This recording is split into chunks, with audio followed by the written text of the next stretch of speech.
welcome back to the channel. My name is Tim and this is Tim the Trailman. Today we're talking about maintenance and washing your 4Runner or any ride that you wheel off-road or get dirty. And so first, let me tell you that this is not a sponsored video by Chemical Guys. I watched a lot of their videos, I learned how to use their products, and I tried it on my truck, a Corvette, a Camry, friends' cars, and the 4Runner as well. And so I just gotten used to using their products, but by no means did they send these products to me or pay me to say any of this. So let's get started. There are three main reasons why I like to keep the car clean. First, the car being clean makes me happy. I just love seeing a shiny car go down the road and a shiny car in my driveway.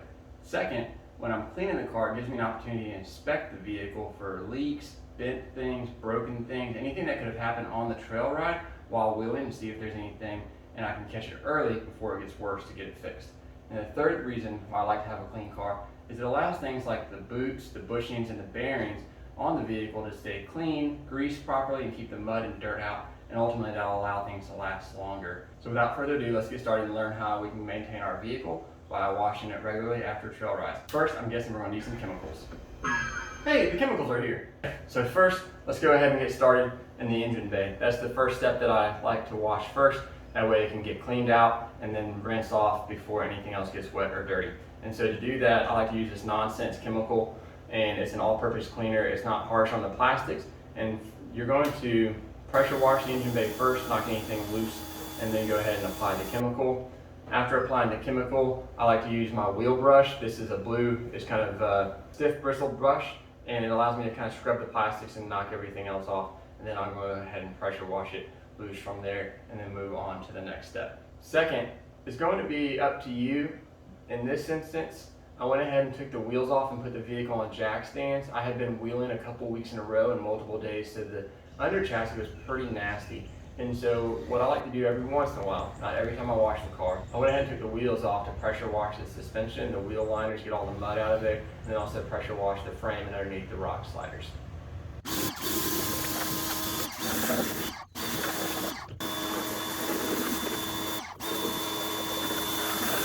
We're going to come back to the under chassis in a little bit, and we're going to talk about what this bottle does as well.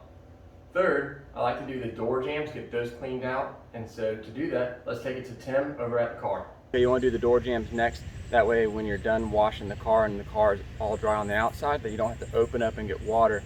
And the door jambs, you can just clean them first and then rinse them out. And so I'm going to use the nonsense here with a microfiber towel, and then I've got a rinse water bucket just to rinse it off. And then over time, the rainwater will rinse it off.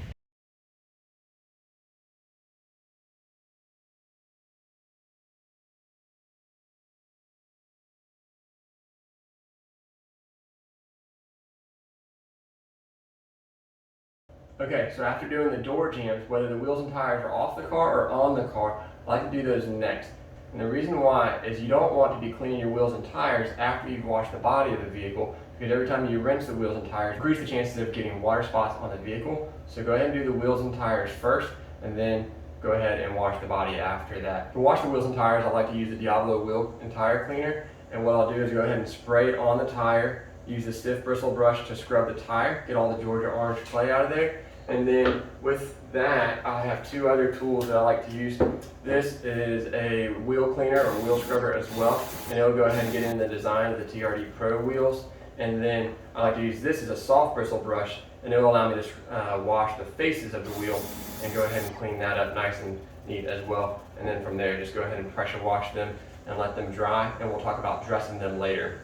Okay, after the wheels and tires are clean, the next thing is to make sure that your soap buckets are set up for washing the vehicle. A pro tip is to make sure that all your products and chemicals and water is ready to go before you get the body of the car wet. Remember, we're trying to minimize water spots when we're finished.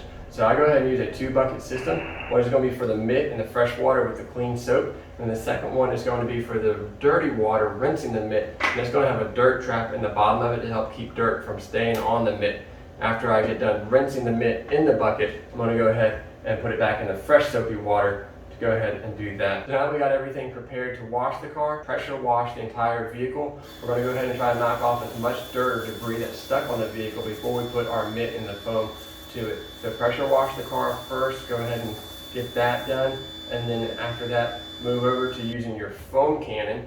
I have the Big Mouth from Chemical Guys here, and this is the Sticky Suds, which I believe is, this is the Sticky Snowball right here that's in the foam cannon. Go ahead and apply that to the car.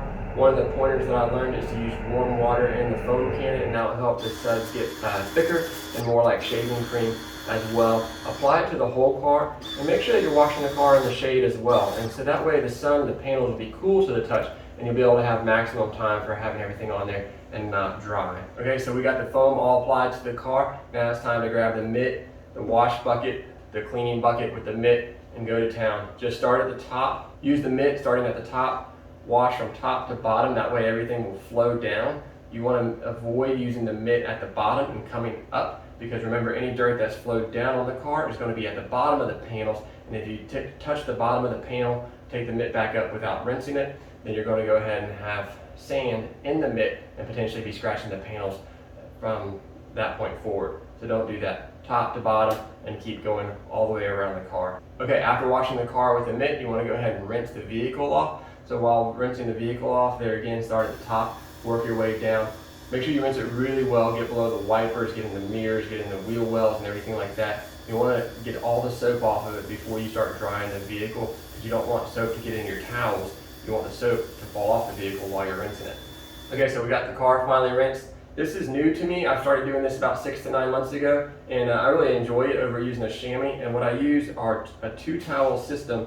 And the 2 towels that I have here with me today, one is the big woolly mammoth towel, and this one is super thick. They say it can hold up to a gallon of water. There is a con to it, and that it does get pretty heavy pretty quickly. I use the big woolly mammoth towel to take all the large water off, and then while I'm drying the car, what I have is their Waffle weave towel. This one also absorbs water really well. It doesn't hold as much water, so you may have to wring it out more often. But using the big woolly mammoth towel first and then going right behind it from panel to panel. So that's the system that I use drying the car. It's a 2-towel system. I don't have an air blower that powers up and blows all the other stuff or anything like that, so I rely on the 2-towel system to get everything clean. Okay, so the car's completely dry. I've moved it into the garage. And then what I've done is pop the hood, dry the engine bay, and now it's going to be time to use Hydroshield on the engine bay. Go ahead and apply it to the plastics and the hood gaskets.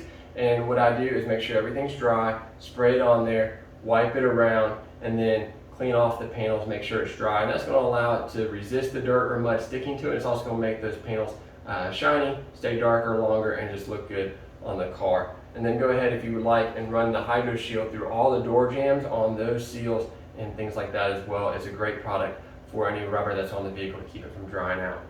Okay, the next step before we dress the wheels and tires, go ahead and talk about this bottle here. I call it the special sauce, and I'm going to go ahead and tell you the secret. The special sauce is a 50-50 WD-40 and Simple Green mix. And what we're going to do is apply that to the wheel liners, and we're going to go ahead and apply that to the suspension as well. Being that it'll have a little bit of degreaser and a little bit of lubricant in there, it's really great. It's going to dry to the vehicle. When we apply it to the vehicle, I use a bug spray or yard sprayer thing, and I mix it, shake it really well, and when it goes on, it's going to be milky white, and then as you keep going, the milky white is going to dry, and it's going to be a shiny black. And the purpose of using the special sauce is that it dries and adheres to it. So the idea being that the dirt and mud is going to stick to that the next time you go wheeling, and it'll be very easy to go ahead and rinse that off. It keeps the plastics and panels looking dark black. It also allows everything to stay moisturized and lubricated and cleaned out and help keep the dirt out of the bearings and bushings and things like that, as we talked about before. And so go ahead and pick you up some WD-40 and Simple Green, mix them 50-50. It can sit in the bottle, and then when you need it, just make sure you shake it up again. There's also Chemical Guy stuff they have, but I just like doing this. Okay, so for the wheels and tires, what we're going to go ahead and do, you can either use this VRP stuff. I like this Hypercoat protective dressing, and this is a spray. It goes on a little milky, and it's a little bit better than this in the sense for application of AT or mud tires. And go ahead and dress the tires now. Let it go ahead and sit before you start driving the car. This has got a low sling property to it. It doesn't really come off while going down the road, but I'm always skeptical, and I like to have my dressing dry as long as possible. So go ahead and apply that to the tires, wipe it on, and let it sit. The last step after everything's done, the car's dry, the panels are cool, the tires are clean, the wheels are dressed, the engine bay is done, the under chassis. Go ahead if you'd like to and apply hydro speed to all of the paint. You can do it on the paint and the plastics.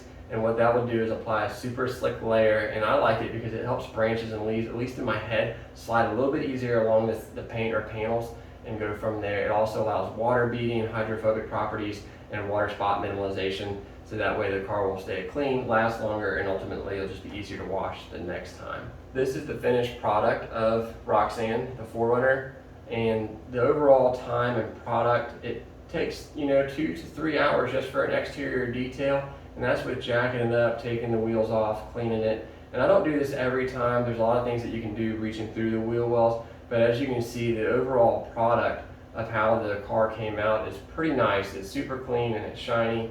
And then, of course, in a couple weeks, I'll probably take it off-road again and get it all muddy and dirty. But each time I don't go into this depth. And that's just 2 to 3 hours of potentially exterior detail. We didn't touch interior detail. I'll leave that up to you. As always, thank you for watching. I hope that we learned something today. Please leave in the comments anything that you can teach me. Tell me any steps that I missed. And I hope to see you out on the trail. Thanks for watching.